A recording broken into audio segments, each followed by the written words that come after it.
اہل حدیث اور دیوبندی میں فرق بتائیں. یہ کون ہے بھائی؟ دیکھو دیوبند جو ہے نا، دیوبند تو کوئی نیا مسلک ہے نہیں. بر صغیر میں جب اسلام آیا نا تو فقہ حنفی کی شکل میں آیا ہے. فقہ حنفی تو ملیشیا میں اسلام گیا ہے فقہ شافعی کی شکل میں. تو یہ جو چار مکاتب فکر ہے نا، حنفی، مالکی، شافعی اور حنبلی، یہ چاروں صحیح ہیں. ان میں سے کسی ایک کو فالو کرنا چاہیے اور تینوں کو درست سمجھنا چاہیے. باقی یہ دیوبندی نام جو پڑا ہے یہ بریلوی حضرات کے مقابلے میں پڑا ہے، ورنہ ہے وہ سب حنفی ہی. تو حنفیوں میں جو علماء بر صغیر میں بدعت کے خلاف ہو گئے ان کو لوگوں نے دیوبندی کہنا شروع کر دیا، اور جو تیجے 40ویں اور اذان سے پہلے صلاۃ والسلام کے قائل تھے ان کو لوگوں نے کیا کہنا شروع کر دیا؟ بریلوی. یہ بھی لوگ اعتراض کرتے ہیں نا کہ یہ دیوبندی فرقہ تو آج سے 150-200 سال پہلے پیدا ہوا ہے، تو اس سے پہلے تو یہ فرقہ تھا ہی نہیں، تو جو فرقہ بعد میں پیدا ہوا ہو وہ صحیح کیسے ہو سکتا ہے؟ اصولی طور پر تو بات صحیح ہے کہ جو فرقہ ہی پہلے نبی کے دور میں تھا ہی نہیں وہ صحیح کیسے ہو گیا؟ تو خوب سمجھ لیں، نہ دیوبندی تھے نہ بریلوی، حنفی تھے. بر صغیر میں جب آیا نا اسلام تو فقہ حنفی کی صورت میں آیا ہے. تو اس لیے میں اپنی نسبت فقہ حنفی کی طرف کرتا ہوں، فقہ حنفی کی طرف میں اپنی نسبت کرتا ہوں. تو یہ نام جو یہ تو لوگوں نے کر دیے ہیں کہ حنفیوں میں جو تیجے 40ویں کے قائل ہیں ان کو لوگ بریلوی کہتے ہیں، جو تیجے 40ویں کے قائل نہیں ان کو لوگ کیا کہتے ہیں؟ دیوبندی کہتے ہیں. تو یہ اس تکلف کی ضرورت نہیں ہے کہنے کی، تو حنفی کہنے کی بھی ضرورت نہیں ہے، لیکن اگر کہیں ضرورت پڑتی ہے تو انسان یہ لفظ استعمال کر سکتا ہے، ورنہ ضرورت اس کی بھی نہیں ہے. لوگ کہہ سکتے ہیں کہ فقہ حنفی بھی تو نبی کے دور میں نہیں تھا. فقہ حنفی کے مسائل تھے، نام نہیں تھا.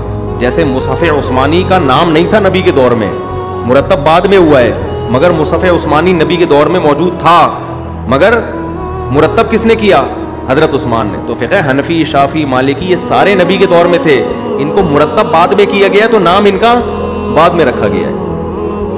قوالی سننا شرعن کیسا ہے؟ جائز نہیں ہے بھائی. کچھ علماء بریلوی مسلک کے اس کو جائز کہتے ہیں، بس یہی فرق ہے دیوبندی بریلویوں میں. لوگ پھر اسی کی وجہ سے جو یہ چیزیں نہیں کرتے ان کو دیوبندی کہہ دیتے ہیں، جو یہ چیزیں کرتے ہیں ان کو لوگ کیا کہتے ہیں؟ بریلوی کہتے ہیں. اب آپ کی مرضی ہے بھائی، تو کیونکہ اس کی کوئی حد نہیں ہے. ہمارے جو بریلوی حضرات ہیں انہوں نے کہا کہ بھئی اذان سے پہلے صلاۃ والسلام، انہوں نے کہا اس کے ناجائز ہونے کی کیا دلیل ہے؟ تو اس طرح سے دین میں جب ایڈیشن شروع ہوئی ہے تو میں لوگوں سے سوال پوچھتا ہوں کہ اذان ختم ہوتی ہے لا الہ الا اللہ پہ، اگر آپ محمد رسول اللہ بھی ساتھ میں لگاتے ہیں تو کیا جا رہا ہے؟ اس کے ناجائز ہونے کی کوئی دلیل ہے؟ کوئی حدیث میں ممانعت نہیں ہے. اور کلمہ بھی بڑا اچھا ہے کہ محمد رسول اللہ صلی اللہ علیہ وسلم، محمد اللہ کے رسول ہیں، اتنا اچھا کلام ہے. لیکن بھائی جو نبی سے جتنا ثابت ہے، اللہ اکبر پہ اذان شروع ہو رہی ہے، لا الہ الا اللہ پہ ختم. تو اس میں آپ کے لیے آسانی ہے. اگر آپ نے اپنی طرف سے ایڈیشن شروع کر دی تو بریکیں کیا ہو جاتی ہیں؟ فیل. تبھی آپ ربیع الاول میں دیکھیں ہر سال بدعتوں میں کمی کے بجائے اضافہ ہوتا چلا جا رہا ہے، کیونکہ جب آپ اصول سے ہٹ گئے نا تو پھر بے لگام ہو گئے.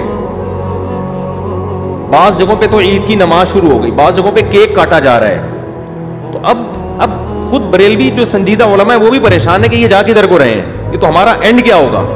تو بھائی یہ اینڈ اس کا فطری اینڈ نتیجہ ہی ہے، یہ ایسا ہی ہونا تھا، اور اگلے سال اس سے بھی زیادہ ہوگا، اور اگلے سال پھر اس سے بھی زیادہ. تو یہ پہلے آپ دیکھیں دیوبندی بریلویوں میں فاصلے کم تھے، پہلے فاصلے کم تھے، اب یہ فاصلے کیا ہوتے جا رہے ہیں؟ کیونکہ خانیوال تک اکٹھے آئے تھے، خانیوال تک انجن چینج ہو گیا، سرگودا والی گاڑی ادھر نکل گئی، لاہور والی ادھر نکل گئی.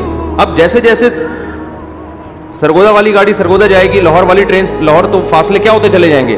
بڑھتے. تو وہ تو پھر بھی سرگودا جا کے رک جاتی ہے، یہ تو رک ہی نہیں رہے. تو پہلے تو یہ دیوبندی بریلوی ہندوستان میں ایک ہی سب فقہ حنفی کو فالو کرتے تھے، ان کے اکابر ہمارے اکابر، ہمارے اکابر ان کے اکابر.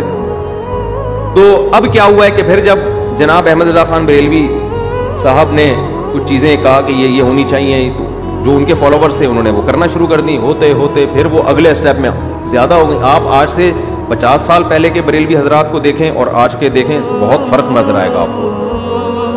وہ کچھ نہیں تھا جو اب ہو رہا ہے، اور یہ فاصلہ بڑھتے بڑھتے اب پتہ نہیں کہاں جائے، اس انتہا کو جا